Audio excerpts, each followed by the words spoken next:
अथ पौर्वाणिक स्वाध्याय वेलायां श्रीमत्श्रुतभक्ति कायोत्सर्गं करोमि।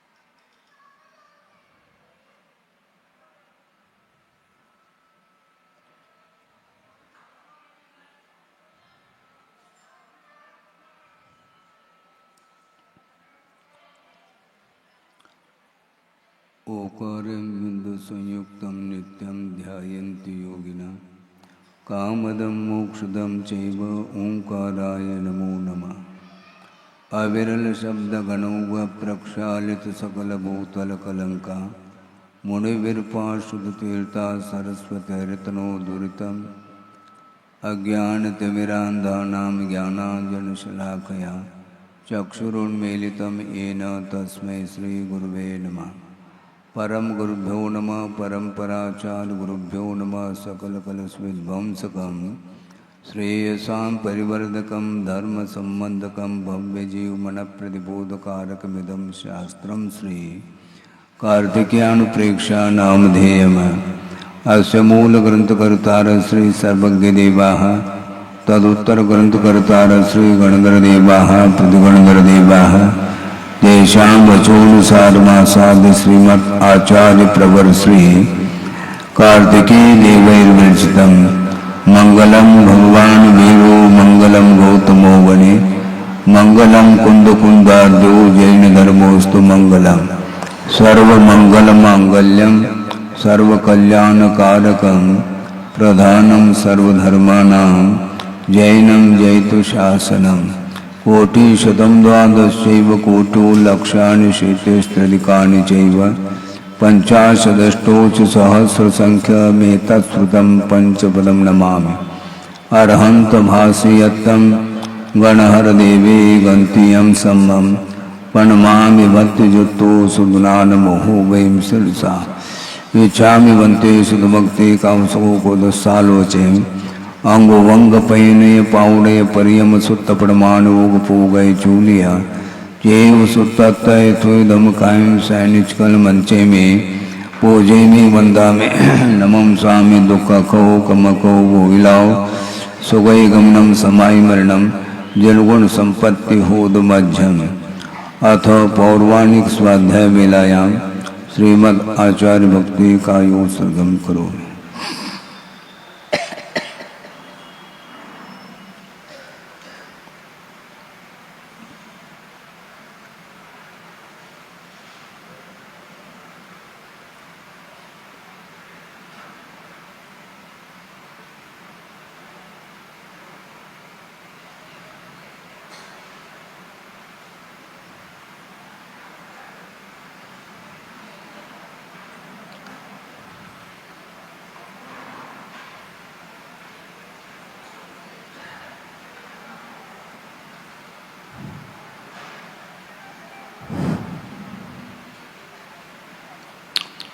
श्रुतजलदिपारगेभ्य स्वपरमत विभावना पटुमतिभ्य सुचरितपूर्णदेभ्यो नमो गुरुभ्यो गुणगुरुभ्य चते सोनसमग्गे पंचम्याचार कर्ण संदर्शे शेषानुग्रह कुशले धम्मायिरिये सदा वंदे गुरुभक्त संजमेन यतरंत संसार सायरं घोरं छिन्नन्ति अट्टकम्मं जन्मन मरणं न पाविन्ति ये नित्यं व्रतमंत्र होम निरुता ध्यानाग्निहोत्राकुला षट्कर्मा विरता तपोधनदना साधु क्रिया साधव शील प्रावरणा गुण प्रहरणा चंद्रार्ग तेजोदिका मोक्षद्वारकपाटपाटनभटा प्रीणन्तु मां साधव गुरुव पान्तुनो नित्यं ज्ञानदर्शन नायका चारित्राणवगंभीरा मोक्षमार्गोपदेशका इच्छामि वन्ते आयनिवर्ति कामसुकोदसालोचन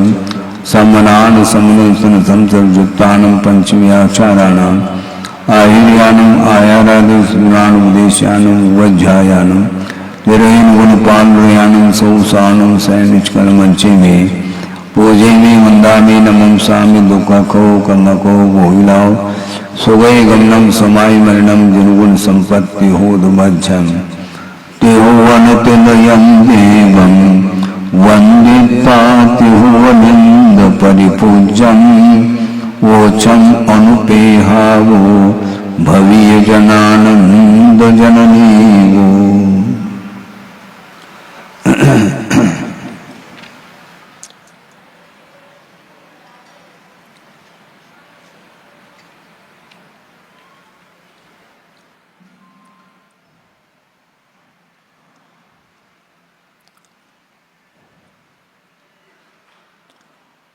कल आपके सामने अनित्य भावना का उपसंहार करते हुए स्पष्ट किया था, यदि उत्तम सुख को प्राप्त करना चाहो, उत्तम सुख का अर्थ कौन सा सुख होता है? मोक्ष सुख होता है। स्वर्गीय सुख को सुख नहीं मानते हैं, क्योंकि इंद्रियों के माध्यम से उत्पन्न होने वाला जो सुख है वह मात्र वेदना का प्रतिकार मात्र है। वेदना का प्रतिकार से सुख नहीं माना जाता है। वेदना को दूर किया जा रहा है, वह सुख थोड़ी ही वो, क्योंकि वेदना कुछ काल के लिए दूर हो जाती है और पुनः वेदना प्रारंभ होती है। कुछ क्षण के लिए प्यास बुझ जाती है, कुछ क्षण के लिए भूख मिट जाती है, पुनः वापस भूख और प्यास लग आती है। इसलिए वेदना का प्रतिकार का नाम ही सुख मान लो, एक मान्यता है, वस्तुतः वह सुख नहीं है ऐसा कहा जा रहा है। इसलिए जो उत्तम सुख का अर्थ मोक्ष सुख को प्राप्त करना चाहो तो आचार्य ये कहना चाह रहे हैं कि निव्यसयम पुनः मनम, ऐसा कहा। मन को विषयों से ऊपर उठाना चाहिए। मन हमेशा पंचेंद्रिय के विषयों को ही चाहता है और उसके माध्यम से उसकी मान्यता बनती चली जाती है कि इसके माध्यम से हमें सुख उत्पन्न हो रहा है। आपने कई बार देखा होगा और ये प्रसंग आगम में भी आता है, एक श्वान है, श्वान का अर्थ कुत्ता होता है, और वह स्मशान में पहुंचा है और वहाँ पर क्या कर रहा है वो, वहाँ पर जो हड्डी है उसको मुख में ले लिया, क्योंकि उसमें कुछ सुगंधी आ रही है, उसकी मांस आदि मान लो लिपटा हुआ है, तो उसको वह हड्डी को मुख में ले लेता है और जबाड़ के माध्यम से उसको चबाना प्रारंभ करता है। चबाते चबाते उसको ऐसा महसूस होता है कि इसमें से कुछ रस आ रहा है, जबकि उस हड्डी को चबाने के फलस्वरूप जबाड़ में से, मुख में से ही खून निकल आ रहा है और उसका स्वाद वह ले रहा है और मान्यता ये हो जाती है कि इसमें से मुझे सुख उपलब्ध हो रहा है।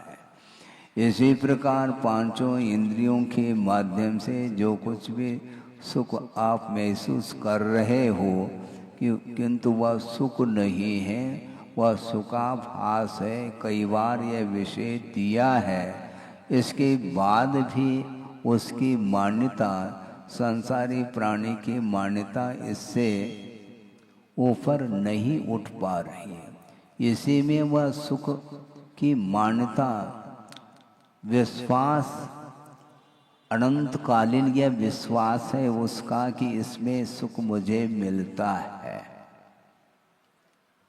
और वह प्राण गंवा लेता है। 12 भावने में पढ़ते हैं, क्या पढ़ते हैं? जल नहीं पावे, प्राण गमावे, भटक भटक मरता, वस्तु पराई माने अपनी, भेद नहीं करता। बस हो गई पंक्ति है। वस्तु पराई है और उसमें मान्यता स्वयं की ये मेरी वस्तु है, ये मान्यता अभी तक दूर नहीं हो पा रही। और मान्यता जब तक दूर नहीं होगी तब तक उसका आकर्षण बना रहता है। आस्था श्रद्धान जागृत होने के उपरांत भी उसका आकर्षण नहीं छूटता है, ये कहा जा रहा है। श्रद्धान होने के उपरांत भी उन पदार्थों के प्रति जो आकर्षण है वह दूर नहीं हो पाता, क्योंकि संस्कार वो डिलीट नहीं हो पाते हैं। संस्कार की बात कल भी चर्चा चल रही थी कि संस्कार जो है ना, ये कर्म के अनुदय में भी संस्कार बने रहते हैं। कर्म के उदय में कषाय का अनुभव करता है, क्रोध मान माया लोभ आदि का, किंतु भूमिका के अनुरूप मान लो कषाय का उदय नहीं भी है तो भी कषाय के उदय के साथ जो संस्कार पड़े हैं आत्मा के ऊपर, कषाय जन्य संस्कार, मोह जन्य संस्कार, वो दूर नहीं हो पाते। इसको बोलते भवांतर तक ले जाता है। अभी आपको कोई भी स्वाद नहीं आ रहा है क्योंकि आप भोजन थोड़ी कर रहे हैं, लेकिन जो किया हुआ भोजन है उसके संस्कार बने हुए हैं, इसलिए बार बार उन्हीं चीजों को वह सेवन करना चाहता है। यह स्मृति का विषय बन जाता है। इसीलिए मन के माध्यम से संसारी प्राणी प्रति समय वह विषयों का उपभोग करता रहता है। मन के माध्यम से भी आनंद उसको आता है।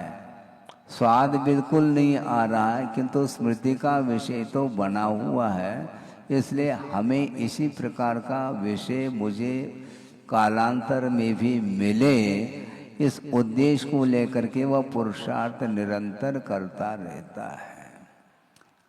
अभी जो आपने बनाया है, जो रसोई बनाई है, इसमें मज़ा नहीं आ रहा है। अच्छा, फिर किसमें कल परसों जो बनाया था वो अलग ही, वो उसका टेस्ट ही अलग है। टेस्ट करके देखा हमने, उसके साथ वो बेजोड़ है। हाँ, ऐसा बोलता है। ये वह जो उस दिन जो दिया था वह एक प्रकार से उसमें जो सुख मुझे उत्पन्न हुआ था वह अनुपम था, ऐसा वो बोलता है। और बार बार उसी प्रकार की सामग्री को जुटाने के लिए वह प्रयत्नशील रहता है।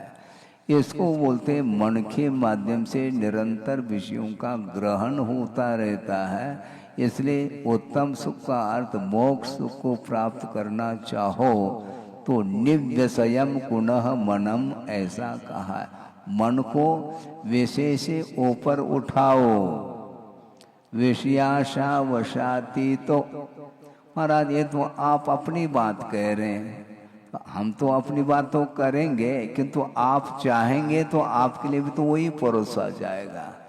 हम उत्तम सुख का अनुभव करें और आपको सांसारिक सुख परोस दे, ऐसा थोड़ी होता है? ऐसा होता है क्या? आप चाहते क्या? भीतर से बोलो। भीतर से तो वही चाहते हैं, ऊपर से उसे बोल लेते। महाराज आप बोलो, हम हाँ भरते चले जाएंगे, किंतु मन में जो है सो है, उसको कौन नकार सकता है? बहुत कठिन। मन को विषय से ऊपर उठाना अत्यंत कठिन है। निरंतर आप साधना करते रहो तब भी किसी भी पल में, जैसा बोलते हैं ना, किसी भी पल में वैराग्य उपज सकता है, तो किसी भी पल में वैराग्य विनष्ट भी सकता है, नष्ट भी हो सकता है। इसलिए हमेशा श्रमण लोग अलर्ट रहते हैं और रहना चाहिए, ऐसा गुरुदेव का कहना है। परिचित व्यक्ति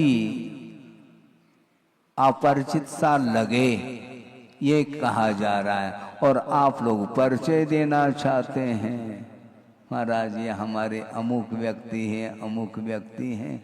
भैया तुम अपने मेजॉरिटी में रहो, तुम जो करना तुम जानो, यहाँ पर परिचय क्यों देना चाहते हैं? नमोस्तु करो, नमोस्तु तो बाद में करता है या उसी के साथ ऐड रहता है, महाराज नमोस्तु हम वहाँ से आए हैं, उसी के साथ जुड़ा हुआ रहता है। मुख्य समाचार तो रहता है, कहाँ से प्रारंभ करूं, पहले कहीं से प्रारंभ करता है और अंत में मुख्य समाचार के माध्यम से उसको समाप्त करता है। उसके बिना वह बुलेटिन समाप्त नहीं होता। हाँ, प्रारंभ, क्योंकि एकदम डायरेक्ट कहना अच्छा नहीं है, पहला रास्ता बना ले फिर बाद में धीरे धीरे पहुंचेंगे। इस प्रकार उसके वो रहते हैं, इसलिए हम सब सुनते रहते हैं, कर क्या सकते हैं, दो कान हैं, सुनना तो पड़ेगा अपने को। अपने अपने भाव को लेकर के संसारी प्राणी आता है और धार्मिक क्षेत्र में भी वह अपनी बात को भूलता नहीं, जबकि भूलने के लिए कहा जा रहा है जब तक आपका मन विषयों से ऊपर नहीं उठेगा तब तक मोक्ष सुख की बात नहीं करो, वो मिलने वाला नहीं है, ये कहा जा रहा है। इस प्रकार कल जो है अनित्य भावना का वह विषय पूर्ण किया था, मतलब कथन के अपेक्षा से, प्रतिपादन के अपेक्षा से वह विषय पूर्ण हुआ, किंतु निरंतर आपको अनित्य भावना के विषय में सोचना ही चाहिए। नहीं सोचेंगे तो निश्चित रूप से मन वहीं पर चला जाएगा जहाँ पर जाना चाहता है, उसको कंट्रोल करिएगा। वो प्रयोग करना बहुत कठिन होता है। कुछ ही क्षण के लिए वो धार्मिक क्रियाओं को करने के लिए अवसर मिलता है, उसमें भी उसमें प्योरिटी नहीं आ पाती। शुद्ध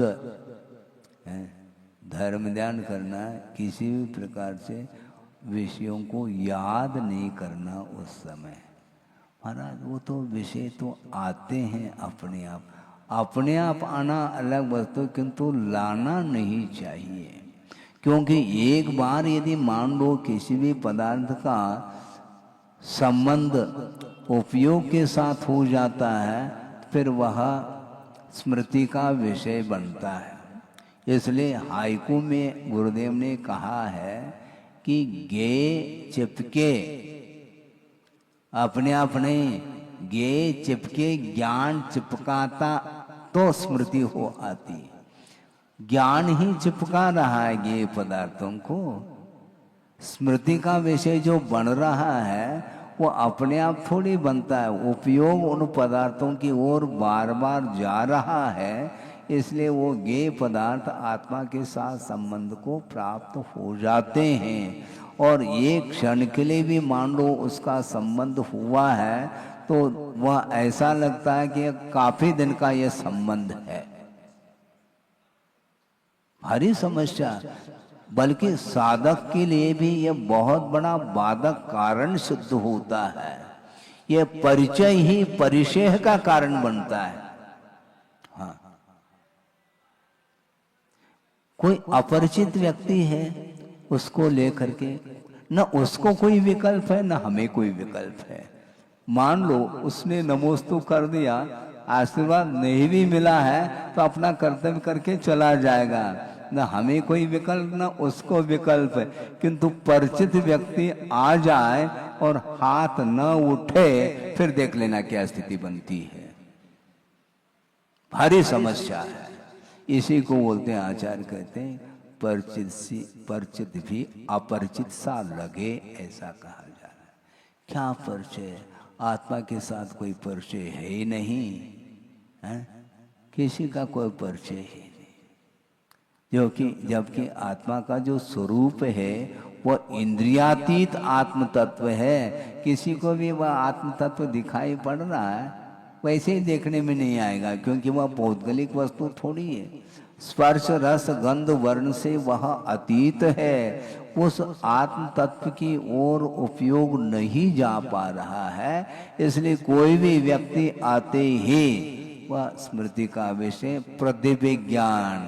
प्रतिविज्ञान का अर्थ क्या होता है? पढ़ो थोड़ा सा।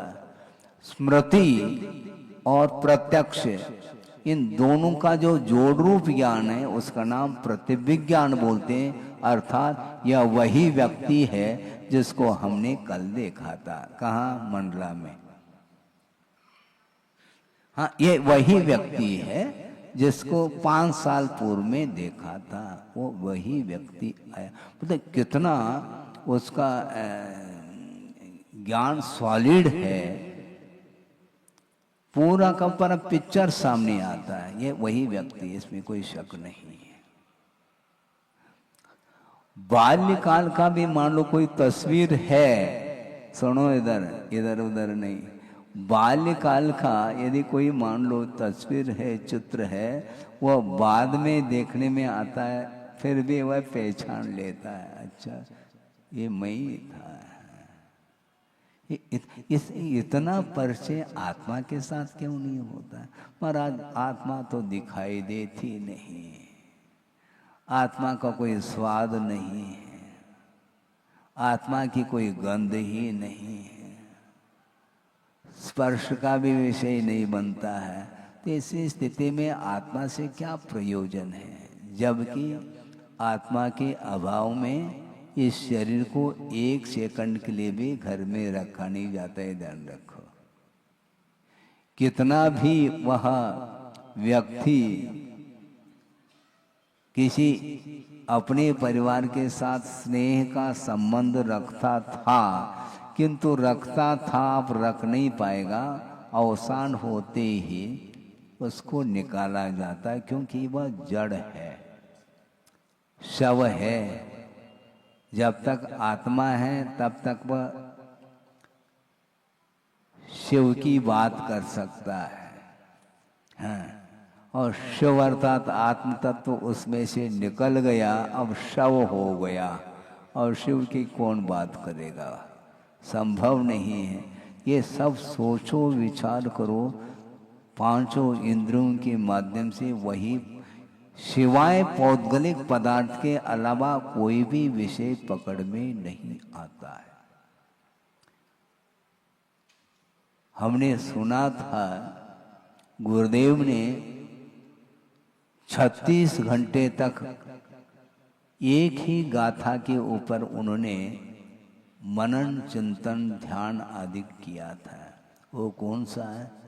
अरसम रूवम गंधम अवतम चेदना गुणम सद्धम जान अलिंग गहनम जीवम अनिद्यट संठानम, जिसका कोई आकार प्रकार नहीं, स्पर्श रस गंध वर्ण शब्द इससे वह रहित है। आकार प्रकार कोई संस्थान इत्यादि को कुछ है ही नहीं, और अलिंग ग्रहण का अर्थ किसी भी चिन्ह के द्वारा उसकी कोई पहचान नहीं हो सकती है। वह चैतन्य गुण वाला वह आत्म तत्व होता है। इस प्रकार उन्होंने ध्यान आदि किए हैं, ऐसा सुना था हमने। सोचो विचार करो, हम तो केवल पुद्गल को देख करके लट्टू हो रहे हैं, लाइट जल रहा है, लट्टू है? क्या है ये सब? ये निरंतर, अच्छा प्रतिदिन वही रिपीटेशन, वही पुनरावृत्ति वही हो रही है। नया कुछ भी काम नहीं किया संसारी प्राणी ने।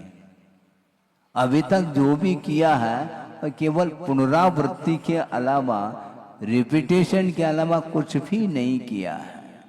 चाहे वह अरबपति हो, चाहे वह खरबपति हो, अथवा आज जो है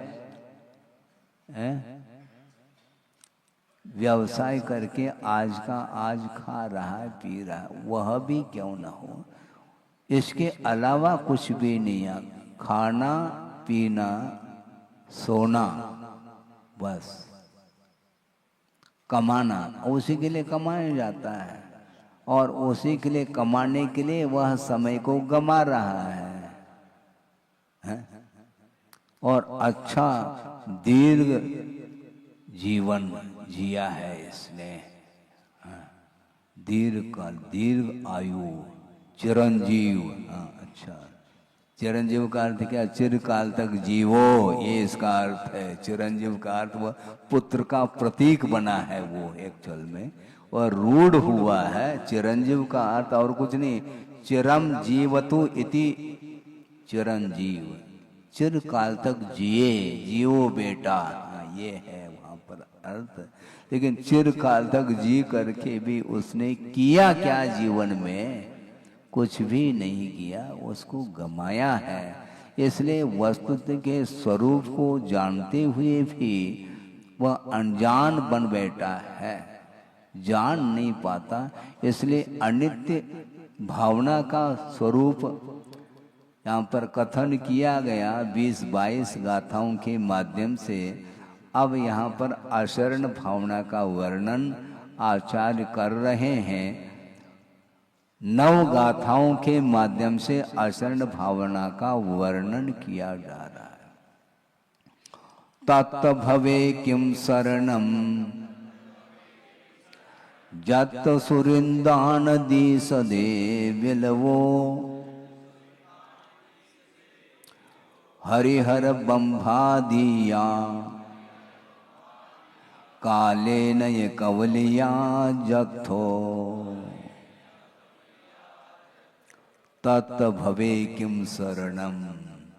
इस संसार में क्या शरण है? न किमपि, क्या शरण, कौन शरण है?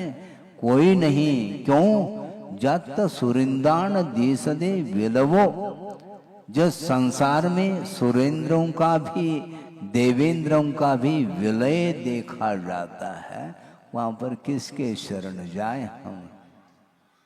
सबसे महत्वपूर्ण संसार में वह पद माना जाता है, इंद्रों का जो पद है, अहमेंद्र है, इंद्र है, आदि आदि, इनका भी जब विलय देखने को मिल रहा है तो मैं किसके शरण जाऊं?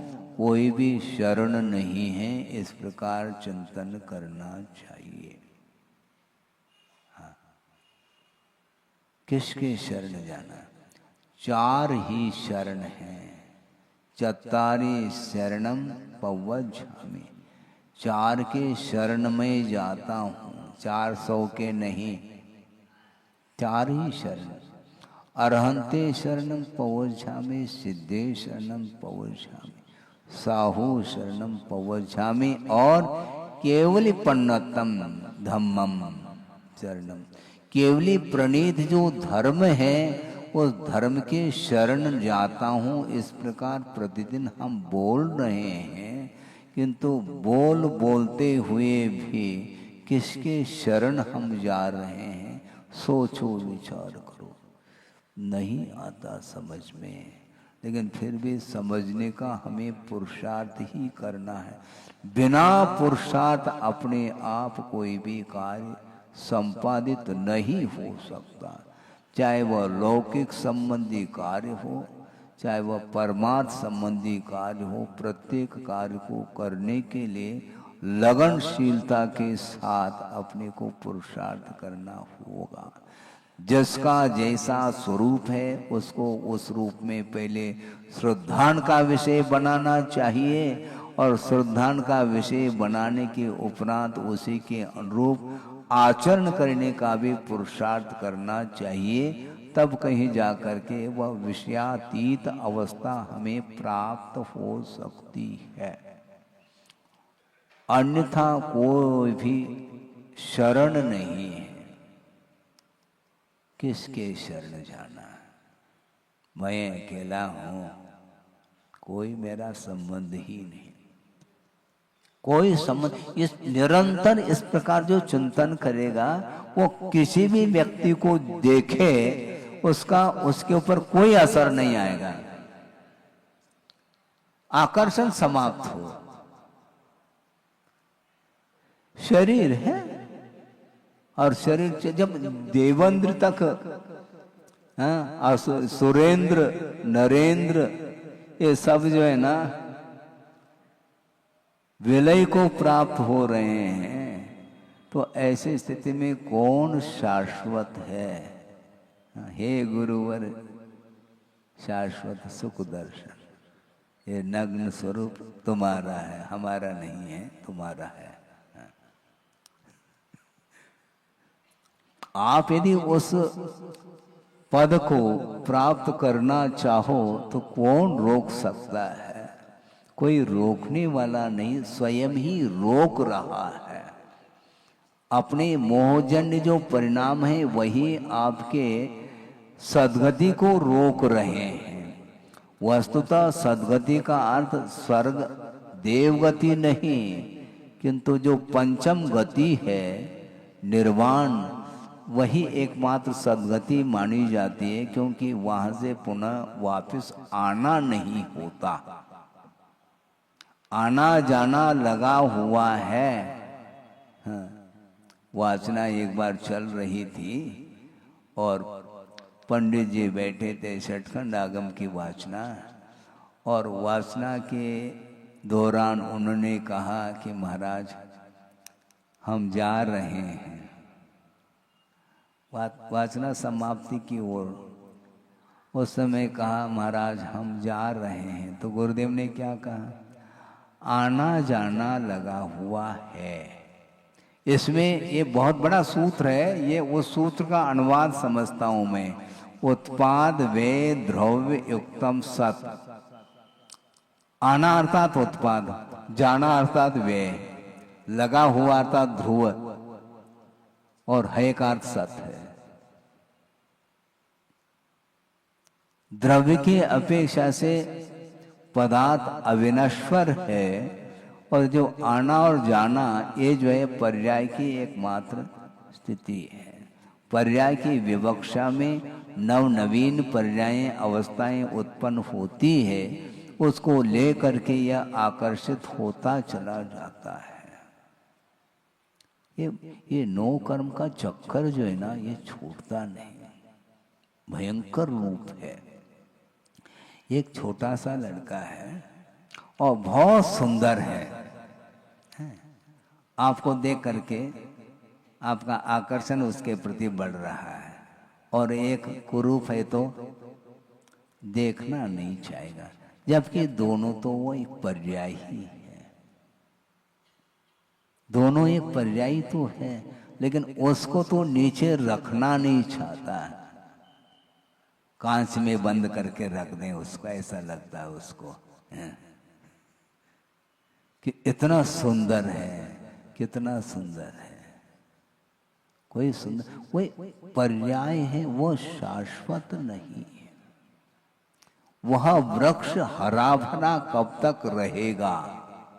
अभी पौधा है इसलिए हरा भरा दिख रहा है, और समय पर आप उसके लिए जल आदि सिंचन करते रहते हैं, वो हरा भरा है। किंतु मान लो वह धीरे धीरे धीरे वह वृक्ष का रूप ले लेता है, और वृक्ष वह मान लो 150 साल हुए, 400-500 साल का हो गया, 1000 साल का हो गया मान लो, तो वो बूढ़ा हो गया वो भी, और धराशायी होता है। इसी को बोलते हैं विलय को प्राप्त होना, इसका यह स्वरूप है। कोई भी संसार में शाश्वत नहीं। द्रव्य के अपेक्षा से भले ही उसमें नित्यता देखने में आती हो, किंतु पर्यायों की अवस्थाओं की अपेक्षा से उसमें किसी भी प्रकार से नित्यता देखने में नहीं आती। इसलिए वैराग्य के लिए वह कारण बनता है। जब वस्तु नित्य नहीं है तो उसके शरण हम क्यों जाएं? हैं? लेकिन बहुत कठिन होता है। समझ में तो सब आ रहा है, लेकिन समय समय पर समझ में नहीं आता। प्रसंग जब सामने आता उस समय वह समझ में नहीं आता, बाकी समय तो आराम से समझ में आ जाता है कि पदार्थ अनित्य है। बहुत कठिन है, बहुत ही कठिन। इसीलिए निर्वाण को प्राप्त करने के लिए दीर्घ सहन की आवश्यकता इसलिए पड़ती है क्योंकि विपरीतता को झेलने की क्षमता जब तक इसमें शरीर में नहीं आएगी तब तक वह आगे बढ़ ही नहीं पाता है। हाँ, सहनन चाहिए, और सहनन मिलने के उपरांत भी यदि वैराग्य नहीं है तो वो सहनन का भी कोई महत्व है ही नहीं। ममत्व भाव का त्याग होना चाहिए, क्योंकि कल भी कहा था कि महामोह ऐसा का मोह जो है ना बलिष्ठ है, वह बहुत समर्थशाली, वह एक परिणाम है जिसके कारण वह आत्म तत्व के पास शक्ति, अनंतात्मक शक्ति होते हुए भी वह आवरणित हुई है। वह शक्ति, उस शक्ति को उद्घाटित करने के लिए न जाने कितने भव लगेंगे, कुछ भी नहीं कहा जा सकता। हाँ, सोचो, विचार करो। सिद्धांत को पढ़ने से कुछ अपने आप वाणी विराम लेती है। मैं क्या कर सकता हूं, मैं अपने आत्मा का ही कल्याण नहीं कर पा रहा हूं अभी तक, और दूसरे के कल्याण की मैं बात कर रहा हूं। स्वयं ने कर लिया नहीं किया।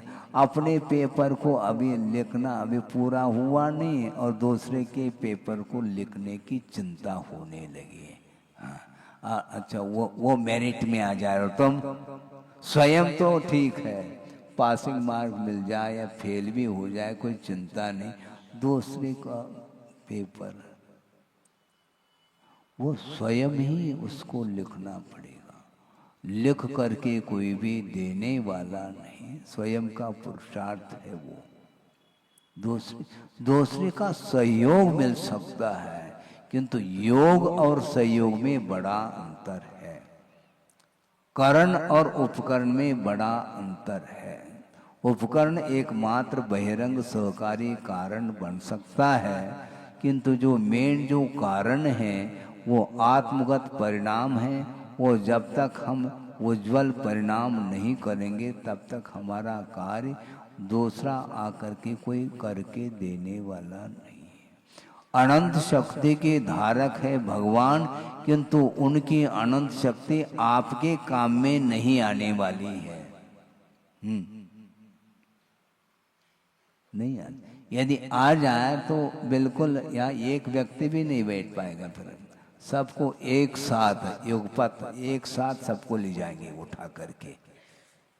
ऐसा होना ही नहीं। कैसे उठाएंगे मुझे बताओ? वो क्रेन है क्या? क्रेन से जो है ना 150 टन का मान लो कोई वेट पदार्थ, उसको उठाया जा सकता है। तो इस प्रकार कोई उठाने वाला है क्या?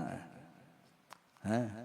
और मोह का इतना वेट जबरदस्त है, वो उठ ही नहीं सकता दूसरे के द्वारा। स्वयं ही उठ सकता है। स्वयं अपने ही परिणामों के माध्यम से वह मोह का बंद किया, मोहनी कर्म का, तो उसकी निर्जरा, उसका संवर वह स्वयं ही करेगा, करके नहीं दे सकते। बताया जा सकता है कि इस प्रकार रास्ता है, इस प्रकार चलोगे तो तुम्हें मंजिल मिल सकती है, किंतु मैं चल करके आपको पहुंचा दूं ऐसा संभव नहीं है। आपको ही स्वयं ही करना पड़ेगा। इसलिए जब अनित्य है तो सुरिंदान जीसदे विलवो जथ भवे। जिस संसार में इंद्रादिकों का भी विलय देखने में आ रहा है, और कौन? हरिहर बंभादिया।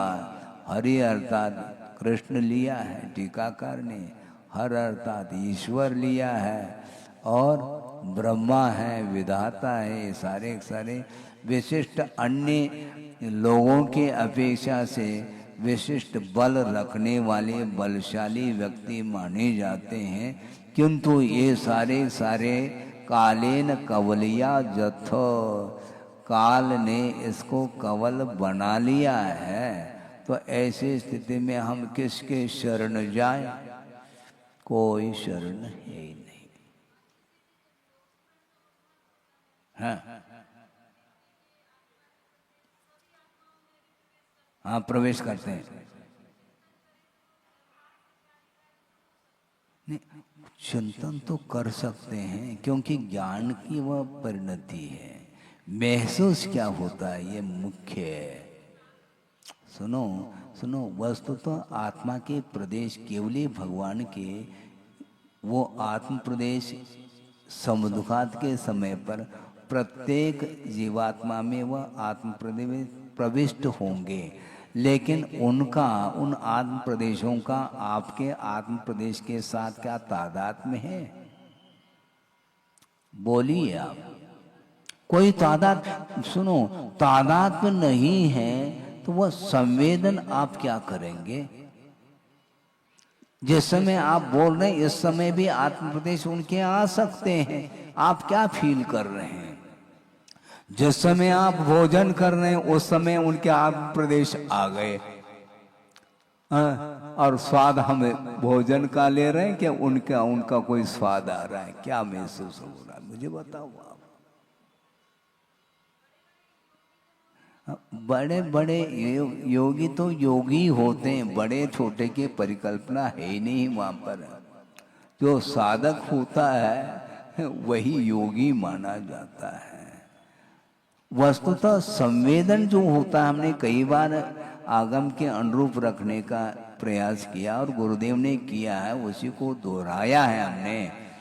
वो ये है कि पर पदार्थ को जानना अलग वस्तु, और संवेदन जो होगा वह पर का नहीं हो सकता। ये क्लियर है, ये श्रद्धा का विषय बनाना चाहिए। संवेदन दूसरे का नहीं, संवेदन स्व का होगा, और अतीत अनागत का नहीं होगा, वर्तमान का होगा। केवल ज्ञान में केवली भगवान के लिए उनके स्वयं के अतीत के अनंत पर्याय उस केवल ज्ञान में अवतरित हो रहे हैं, जो हो चुके हैं वो, और होने वाले भी पर्याय, किंतु उनका कोई संवेदन नहीं। अतीत में अनंत बार निगोद गया है, अनंत बार नारकी बना है, अनंत बार देवादिक पर्यायों को भी प्राप्त किया है। इसके बावजूद भी वह ज्ञान का विषय बनकर के रह रहा है, किंतु संवेदन वर्तमान का है। यदि अतीत का संवेदन उन्हें होने लग जाए तो सबसे ज्यादा दुखी तो वही हो जाएंगे, क्योंकि आपके अनंत पर्याय आपके बुद्धि के विषय तो हो नहीं रहे, और उनके लिए वो बुद्धि के विषय बन रहे हैं। सबसे ज्यादा दुखी होना चाहिए यदि संवेदन होता है, तो संवेदन नहीं हो सकता है। ज्ञान का विषय बन जाएगा, कोई दिक्कत थोड़ी है। हाँ, कोई भी रहो है? वस्तुतः विशुद्धि का आधार कौन है, इसको पकड़ो। आत्मगत परिणाम ही है, और उनका आलंबन भर लिया आपने। निषेध नहीं कर रहा हूं, किंतु उनका आलंबन लेने के बाद भी वह क्षण मात्र में विशुद्धि समाप्त क्यों हो रही, यह प्रश्न है। हाँ, बहुत भाव विभोर होकर के आपने भक्ति कर ली, पूजन अर्चन आदि कर ले, सब कर लिया, और कितना समय निकला? कोई ज्यादा समय नहीं।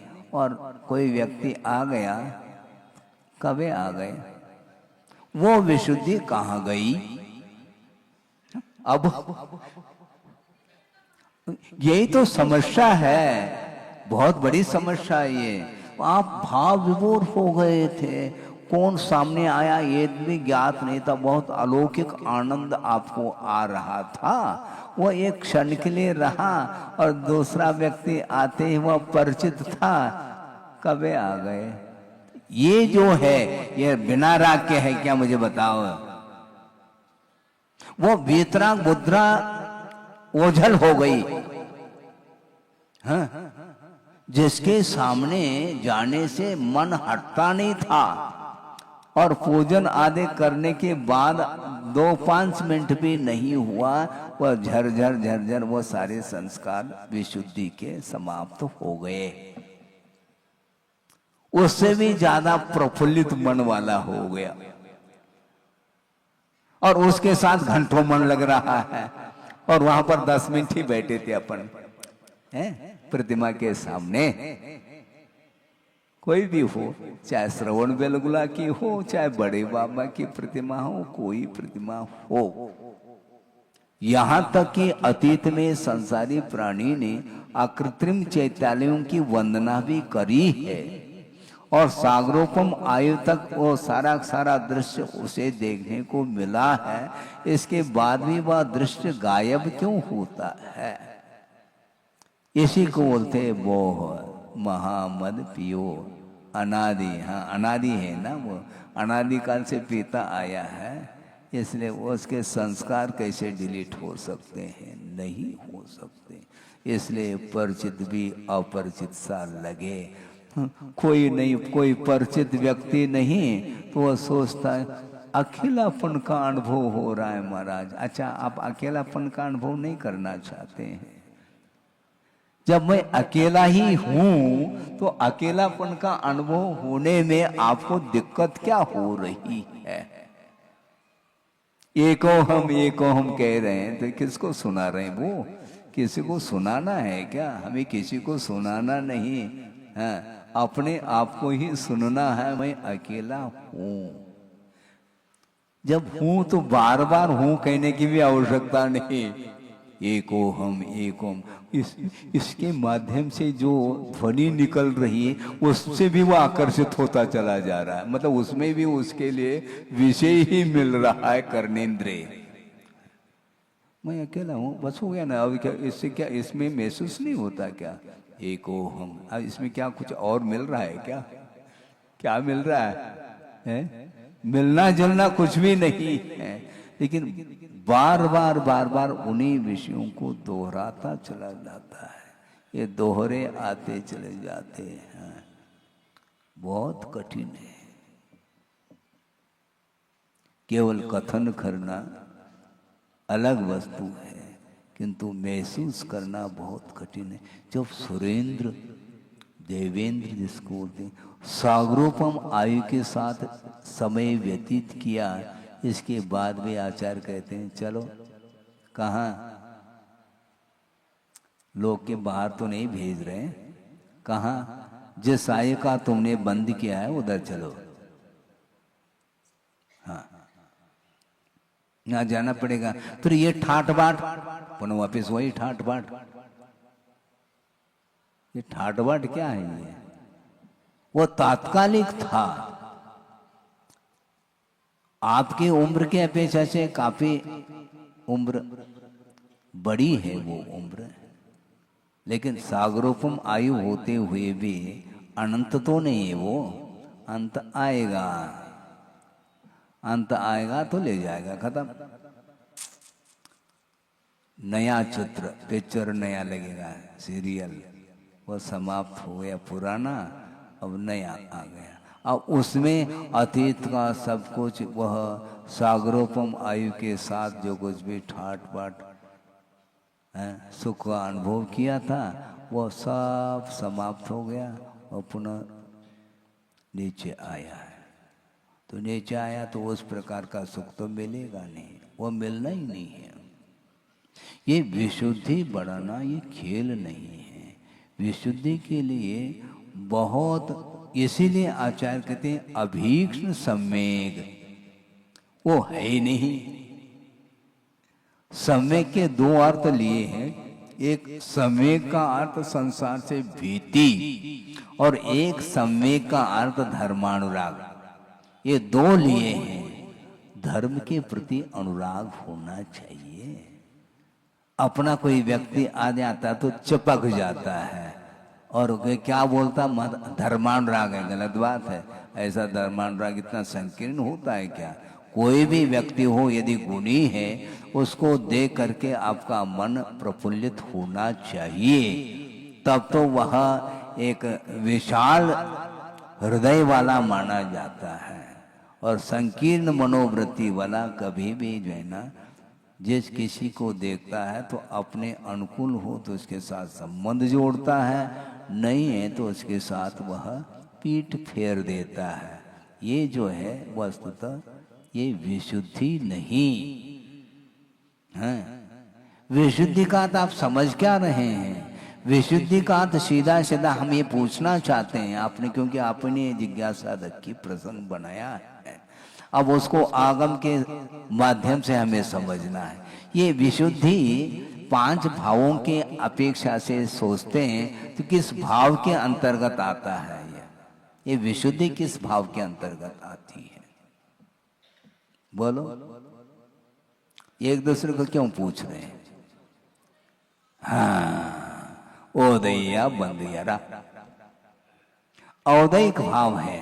ये ठीक है, वह कषाय की मंदता है, उसके आगे विकास के लिए उसके लिए गुंजाइश है, किंतु उद्देश्य यदि विकास को लेकर के है तो विकास उसका होगा। कषाय को मंदतर मंदतम बनाया है, किमर्थम? यह प्रश्न लागू होता है। आपने क्यों बनाया मंदतम? इसलिए बनाया क्योंकि वर्तमान में जो वैभव है वह इतना सा है, इसमें हमारा पेट नहीं भर रहा है, इसलिए विशुद्धि के माध्यम से उसको प्राप्त करना है जो यहाँ पर वह सुख नहीं मिलता है। इसके लिए उसने कषाय को मंद किया। और ये विशुद्धि किस काम की है मुझे बताओ, बोलो। क्योंकि क्षोभम भाव ही संवर और निर्जरा के लिए कारण है। दर्शन मुनि और चारित्र मुनि का जब क्षोभम होता है, उसके फलस्वरूप उसको सम्यक की उत्पत्ति अथवा चारित्र की उत्पत्ति होती है। नहीं है तो कषाय की मंदता के साथ वह चलता चला जाता है। एक सज्जन ने कहा था, हमें नाम नहीं लेता, नाम से कोई प्रयोजन नहीं। उन्होंने ये कहा था कि महाराज, हाँ क्या बताना चाहो, यहाँ पर मन नहीं लगता। कहाँ पर? इस देश में। कहाँ जाना? अमेरिका और भी बहुत सारी कंट्री हैं। वहाँ पर महाराज ऐसा लगता है बिल्कुल शांत वातावरण लगता है, क्योंकि अच्छे लंबे लंबे चौड़े चौड़े जो क्लीन एकदम रास्ते हैं, बड़े बड़े बिल्डिंग हैं। वहाँ पर एक दिन का भी देखने को नहीं मिलता। वहाँ पर नाले इत्यादि जो वहाँ पर, यहाँ पर ये क्या है? कुछ नहीं है, है ना? गटर जिसको बोलते हैं आप लोग हैं। यहाँ पर बदबू बदबू, वहाँ पर बिल्कुल, यहाँ पर प्रदूषित वातावरण है। और वहाँ पर ऐसा वातावरण है कि कुछ मत पूछो। अच्छा, वहाँ पर इस प्रकार का वातावरण जिसे मिला है वो कर क्या रहे हैं? जिन्हें जैन कुल नहीं मिला है और ये जो वैभव उसे प्राप्त हुआ है, उसके माध्यम से उनका वो किस क्षेत्र में विकास हो रहा है? कुछ नहीं वहां पर, सिवाय भौतिक क्षेत्र का ही वो एकमात्र वातावरण है। हाँ बिल्कुल।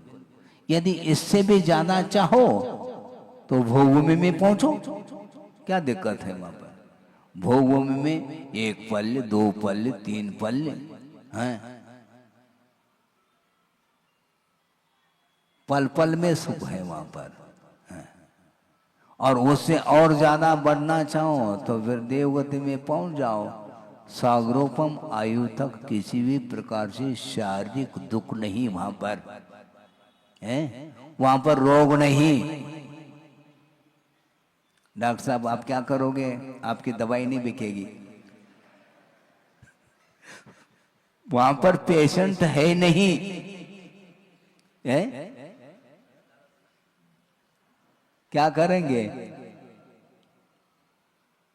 दवाई काम में नहीं है। कोई शारीरिक दुख नहीं है, लेकिन शारीरिक दुख से भी भयानक मानसिक दुख का अनुभव करता है।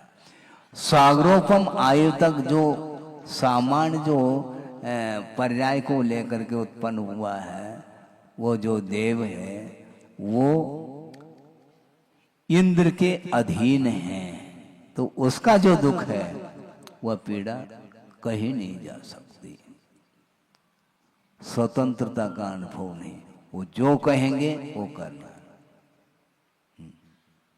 वाहन जाति के देव, अभियोग्य देव, वहां पर हम बनो, हाथी बनो हाथी, घोड़ा बनो घोड़ा बनो, और उस पर वह सवार होकर के चले जाए। हालांकि शारीरिक कोई दुख नहीं है, इसके बाद भी वो जो पीड़ा है, मानसिक पीड़ा, वो भयानक है।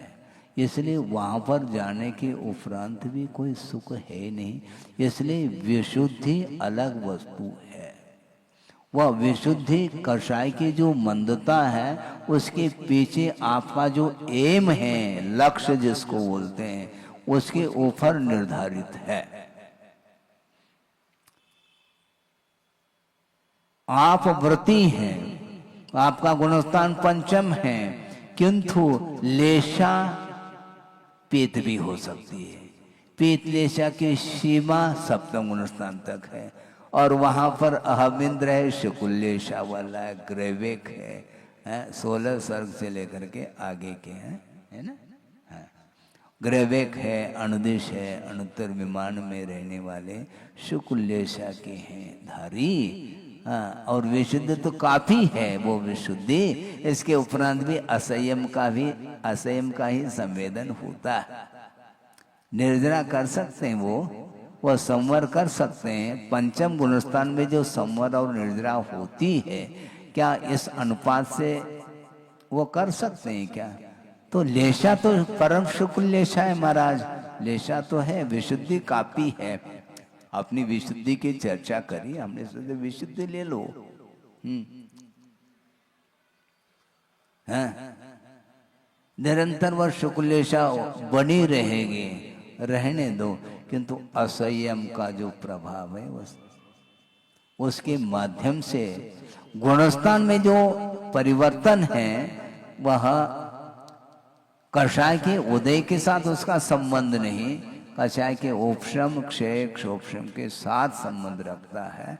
इसलिए हमें कषाय को मंद करना पर्याप्त नहीं, उसके आगे और बढ़ना है। क्योंकि एक प्रकार से आपने दीपक जलाया है, वह दीपक जल रहा है, उस दीपक नहीं जल रहा, तेल जल रहा है यूं कह दो, और जलते जलते जलते वह दीपक बिल्कुल टिम टिम टिम कर रहा है, एकदम नीलिमा छा रही है उसमें, और तुरंत तेल अथवा घी डाल दिया, यथावत पुनः उद्दीप्त हो जाता है। उसी प्रकार विशुद्धि बढ़ गई बढ़ गई बढ़ गई और गई, समाप्त, पुनः तीव्रता के साथ परिणाम हो जाते हैं। इसलिए विशुद्धि बढ़ाने के पीछे आपका इरादा क्या है, आपका क्या लक्ष्य प्रयोजन है, अभिप्राय क्या है, यह महत्वपूर्ण है। इसलिए शरण किसका लेना? विशुद्धि तो बढ़ गई, किंतु विषयों का ही वह सहारा ले रहा है। बहुत अच्छा विषय है। शुक्ल लेशा वाला भी ग्रहण करता है, और ग्रहण करना ही एक प्रकार से इच्छा है। क्या कह रहा हूं? हाँ, चित्र दिखाया है शुक्ल लेशा के लिए। पका हुआ जो फल है आम आदि, वह नीचे गिर गया है, तो वह उठा रहा है। तो उठाने का अर्थ क्या? इच्छा तो है। उस प्रकार की आकुलता नहीं जो कृष्ण लेशा के अंदर आकुलता होती है। उस प्रकार की आकुलता तो नहीं है, किंतु ग्रहण का जो भाव है वो क्या है, हम ये पूछना चाहते हैं। वही औदैक भाव है, वही औदैक भाव है। वहां पर देवों में जो मानसिक जो आहार होता है वह एक सागर के पीछे 1000 वर्ष है। तो 33 सागर के आयु जिसकी है 33,000 वर्ष के बाद, ठीक कह रहा हूं, 33,000 वर्ष के बाद एक बार वह ग्रहण करता है। इसका अर्थ उस समय आकुलता हो रही तभी तो ग्रहण किया जा रहा है। हाँ, ग्रहण करने का नाम ये आकुलता बिना इच्छा के वह ग्रहण नहीं कर सकता है। यदि बिना इच्छा के ग्रहण कर लें तो बिफोर भी ग्रहण कर लेना चाहिए, वो नहीं कर सकता है। और उतना काल व्यतीत होते ही वह श्वासोच्छ्वास की क्रिया भी चालू हो जाएगी कुछ क्षण के लिए, और वह मानसिक आहार भी वह ले लेता है। तो ये लेना क्या है, यही औदैक ग्रहण करना, ये अपने आप में धर्म ज्ञान नहीं, ऐसा हमारा कहना है। हमारा मतलब आगमकारों का कहना। हाँ होंगे ना, संकलेश के भी कई भेद होंगे, संकलेश के भी असंख्यात लोक प्रमाण भेद है, तो विशुद्धि के भी असंख्यात लोक प्रमाण भेद है, क्या दिक्कत है। लेकिन वह औदैक भाव ही माना जाएगा ना, क्योंकि औदैक भाव के जो 21 भेद गिनाए हैं उसमें 6 लेशाओं का समावेश है, इसलिए उसको क्षोभम भाव के अंतर्गत ले नहीं सकेंगे। क्षोभम भाव के भेद तो 18 किए हैं, ये विशुद्धि को हम क्षोभम के भाव के अंतर्गत ले लें क्या, नहीं है। हाँ ठीक है ना, तो विशुद्धि लब्धि अभावी को भी प्राप्त होती है, क्या लेना देना उससे। भव्वा भव्येषु सामन्ना, भव्य हो अथवा अभव्य हो उसके पास में वह क्षोभम लब्धि है, विशुद्ध लब्धि है, देशना लब्धि और प्रायोग लब्धि, ये सारा सूक्ष्म विषय है। ये होने के उपरांत भी वह कर्ण लब्धि में उसका प्रवेश संभव नहीं। हाँ, इसलिए क्षोभम नहीं हो सकता। और कोई भी बने, मूल ये है यदि वह सम्यक दर्शन के अभिमुख यदि है तो बात अलग है, नहीं है तो नहीं। संज्ञाएं जिस समय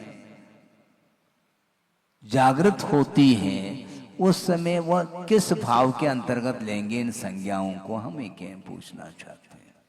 ये सारी संज्ञाएं औदैक भाव है, इसलिए उन्होंने पापप्रद ऐसा कहा कुंद देव ने। आहार संज्ञा, भय संज्ञा, वासना और परिग्रह, ये चारों संज्ञाएं पाप प्रद हैं ऐसा कहा। सन्नाओ तिलेसा इंदी वसुदाय अत्तरुद्धानी नानम च दुप्पवोत्तम मोहो पावक पदा होती, ऐसा कह रही। ये पाप प्रद हैं संज्ञाएं। आर संज्ञा तो कुछ क्षण के लिए है, और वासना जागृत हो जाए और परिग्रह जागृत हो जाए संज्ञाएं, इसको पकड़ना बहुत कठिन है। परिग्रह संज्ञा को कैसे पकड़ेंगे आप बताओ विशुद्धि के साथ है? भूमिका तो है, आप भूमिका करके टाल नहीं पाओगे आप। सुनो, उस भूमिका के साथ वह यदि संज्ञा है वो आर ध्यान के लिए कारण बनती है। सप्तमादि गुणस्थान में जो परिग्रह संज्ञा वो एक प्रकार से औपचारिक है, उसके नीचे के गुणस्थानों में जो संज्ञाएं होती हैं वह बुद्धि पूर्वक होती हैं और ग्रहण करने का भाव जागृत होता है। किसी भी पदार्थ को देखो या देखने में आ जाए हमें कोई आपत्ति नहीं, किंतु उस पदार्थ से यदि आपका उपयोग प्रभावित है तो इस किस संज्ञा के अंतर्गत लेंगे, इसको हमें बता दो थोड़ा सा। खत्म। यही पाप प्रद है ऐसा कहा। पंच परमेष्टि ये परिग्रह के अंतर्गत नहीं आते हैं, ये साधन है। हाँ, मोक्ष मार्ग पर अविरल रूप से चलने के लिए एक माध्यम है, साधन के रूप में है, वह साधिक तक पहुंचाने में कारणभूत है। इसलिए उनको इनके माध्यम से हमें ध्यान नहीं होगा।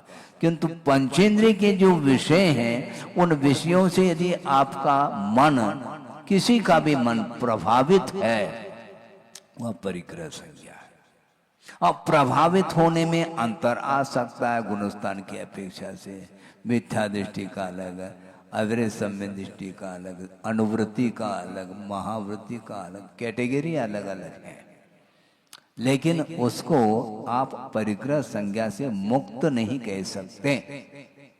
अंतर मुहूर्त के लिए भी क्यों ना हो, यदि वह प्रभाव डाल रहा है, संज्ञा है। मूर्छा, मूर्छा परिग्रह और प्रमत्त योगाद, ये भी कहा, ये ध्यान रखो। इसलिए कहा है प्रमत्त योगात प्राण व्यप्रोपणम हिंसा, प्रमत्त योगात मूर्छा परिग्रह। प्रमाद के साथ, हाँ सोचो, सबके साथ प्रमाद जोड़ना। हाँ, ये अंत दीपक है, वहां तक जाएगा ये। यदि प्रमाद के साथ नहीं है तो नहीं है। किसी को, किसी पदार्थ को देखना या पदार्थ देखने में आना हमारे लिए कोई हानिकारक नहीं। उससे प्रभावित यदि आप हो गए हैं, वही पदार्थ आपके बंध के लिए कारण सिद्ध होता है, क्योंकि अध्यवसाय स्थान बंध के लिए कारण। सुनो, वो केवल औपचारिक है, आप पढ़िए तो सही, आपको पढ़ना चाहिए। आप श्रेणी में जो भी संज्ञाएं हैं, वह केवल तत्संबंधी कर्म के उदय की अपेक्षा से, उपचार से उसका वर्णन किया है। हाँ, नहीं तो मूर्छा परिग्रह, तो वहां पर भी ये मूर्छा आने लग जाए उसको, ऐसा थोड़ी होता है। केवल जैसे बहुत अच्छा विषय है कि अपने एकादश जिन्हें कहा 13वें गुणस्थान में 11 परिचय, तो क्यों कहा?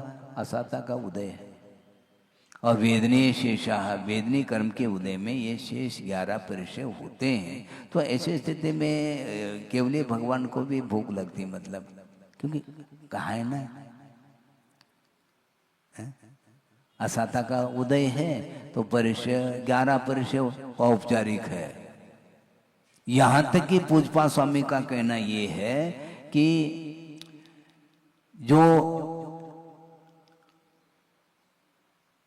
13वें 14वें गुणस्थान में जो दो शुक्ल ध्यान है, वह औपचारिक है। हाँ, वह ध्यान नहीं एक्चुअल में, उसके माध्यम से कुछ निर्जरा आदि कार्य देखने में आ रहे हैं, ये अलग वस्तु। किंतु ध्यान का जो स्वरूप निर्धारित किया है, वहां पर घटित नहीं होता है वो। क्योंकि ध्यान का स्वरूप क्या कहा? एकाग्र चिंता निरोधो, चिंता अर्थात ज्ञान का निरोध करना। तो उनका उपयोग क्या व्यग्र है? क्या है? व्यग्र नहीं तो फिर ध्यान की क्या बात करते हैं आप? तृतीय शुक्ल ध्यान, चतुर्थ शुक्ल ध्यान कुछ नहीं। वो वस्तुतः जिन ध्यानों के माध्यम से कर्मों के निर्जरा और संवर होता रहता, उस अपेक्षा से उसको कहा है। इसलिए विशेष रूप से संज्ञाएं जो जागृत होती हैं, वह प्रवृत्ति मूलक ही संज्ञाएं होती हैं। निवृत्ति में कोई उसका एक उदय होने के कारण उपचार से उसको कहा गया है। इसलिए ग्रहण भाव यदि आ रहा है तो निश्चित रूप से वहां पर संज्ञाएं जागृत हैं, इसका ये आशय है। इसलिए ये अशरण भावना प्रारंभ हुई है। ये धीरे धीरे इसके शरण में जाएंगे। हम एक ही दिन में पूरा थोड़ी करेंगे। 9 गाथाएं हैं, एक गाथा में कई घंटे तत्व चिंतन के लिए अवसर मिल सकता है। उसके माध्यम से अपने परिणामों को पवित्र बनाने का अवसर है, जिसके माध्यम से कर्मों का संवर अर्थात आश्रव रुकता है और पूर्वबद्ध कर्मों की निर्जरा होती है। ऐसा इसका आशय है। बोधि समाधि परिणाम शुद्धि स्वात्मोपलब्धि शिव शोक सिद्धि चिंतामणिम चिंतित वस्तुदाने त्वाम वंद मानस्य ममास्तु दे।